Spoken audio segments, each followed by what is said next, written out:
tout le monde, aujourd'hui je vous retrouve pour une nouvelle vidéo et en plus c'est une nouvelle catégorie donc je suis toute excitée je sais mais bon, faut que je me calme quand même.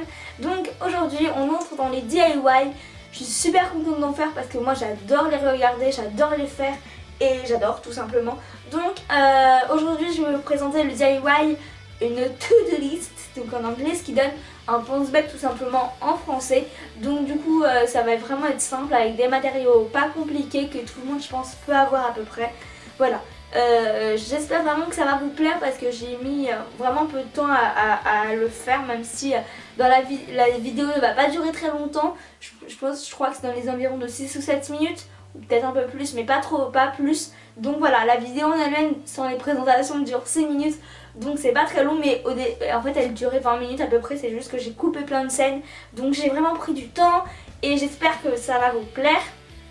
En tout cas, j'arrête de papoter et je vous retrouve à la fin du DIY. Donc pour reproduire ce DIY, il vous faudra tout d'abord un cadre comme vous pouvez le voir, une feuille de papier canson avec du masking tape et des ciseaux pour faire le fond, des stickers et des autocollants pour décorer votre cadre, mais c'est comme vous voulez, et un feu de Velleda pour écrire dessus. Voilà pour la liste du matériel. Donc vous prenez votre cadre et vous enlevez le carton qui permet d'abord de faire tenir celui-ci.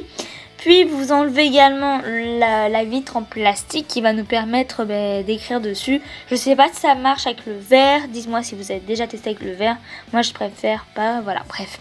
Donc ensuite je prends une feuille que je découpe de la taille du carton pour que ça rentre bien dans mon cadre. Et je prends du masking tape et donc je vais prendre un petit peu et je vais le coller donc sur ma feuille. Donc c'est pour ça qu'il faut quand même que ça soit du canson puisque le canson est un peu plus dur, du coup ça permet de pas tout s'arracher. Bref, après je vous le conseille si vous préférez prendre une feuille normale, voilà, je comprends et je vais pas vous obliger du coup, mais c'est juste une petite préférence pour moi. Ensuite donc avec une lame, je préfère prendre une lame parce que du coup ça va juste plus vite, on n'a pas besoin à chaque fois de prendre les ciseaux. Je coupe les côtés, voilà, et je fais ça au fur et à mesure partout sur la feuille. Attention si vous avez des motifs aztèques ou alignés ou des lignes ou enfin n'importe quoi, si vous avez pas un masking tape qui est une ligne avec des motifs et qu'il faut les aligner, n'oubliez pas pour que ça fasse pas un rendu bizarre ou c'est pas du tout aligné, etc. Voilà, donc vous faites ça partout sur la feuille.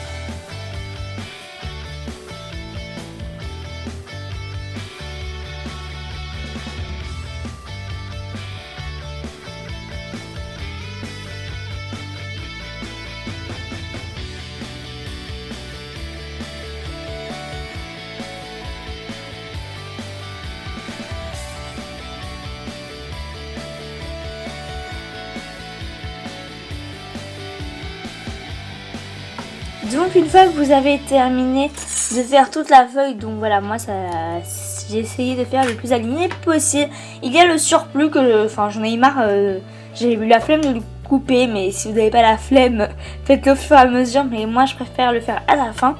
Donc en fait il suffit de prendre votre règle et avec une lame de couper tout simplement.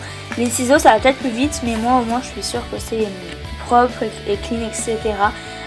Si vous êtes une feignasse comme moi, ce que je vais faire après, mais là je vous montre deux petites solutions pour enlever le surplus. Vous pouvez soit le faire donc comme ceci, soit rabattre tout simplement le masking tape de l'autre côté.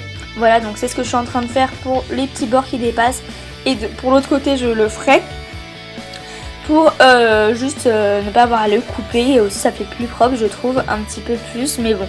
C'est vrai que si vous avez vraiment la flemme, alors que si vous ne l'avez pas, c'est peut-être encore plus propre à la lame. Voilà donc ce que ça fait, et une fois que j'ai terminé, je reprends mon cadre et je vais tout simplement le remettre dedans.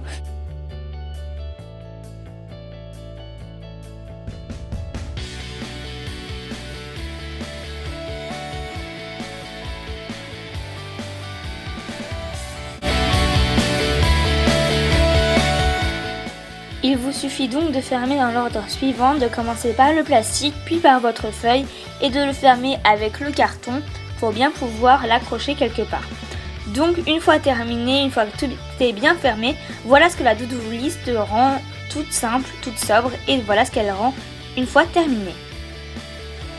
Ensuite, on va un petit peu décorer quand même le tout parce que je trouve que le contour est un petit peu tristouné et puis j'ai envie de donner un peu de couleur même s'il est noir et que je voulais ce cadre noir. Je vais quand même mettre un peu de couleur avec les stickers ou autocollants, appelez ça comme vous voulez. Donc s'ils sont déjà placés, si vous les voyez autour, c'est juste que je les ai déjà placés sur mon support. Donc un support pas trop collant, donc ma plaque de carrelage est parfait. Et après je viens les placer donc dans l'ordre que je le souhaite. Donc c'était déjà prévu, je l'avais déjà fait avant, j'avais commencé. Et donc maintenant vous les placez sur tout votre cadre.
Donc voilà le résultat lorsque votre to-do list est terminée. Vous pouvez vraiment faire encore plus de choses, la customiser encore plus, mais moi là je trouve qu'elle est parfaite. Il manque plus qu'à marquer tout ce que j'ai à faire dans la journée et ça sera bon. Donc vraiment moi je trouve ça vraiment très simple et très joli lorsque c'est fini.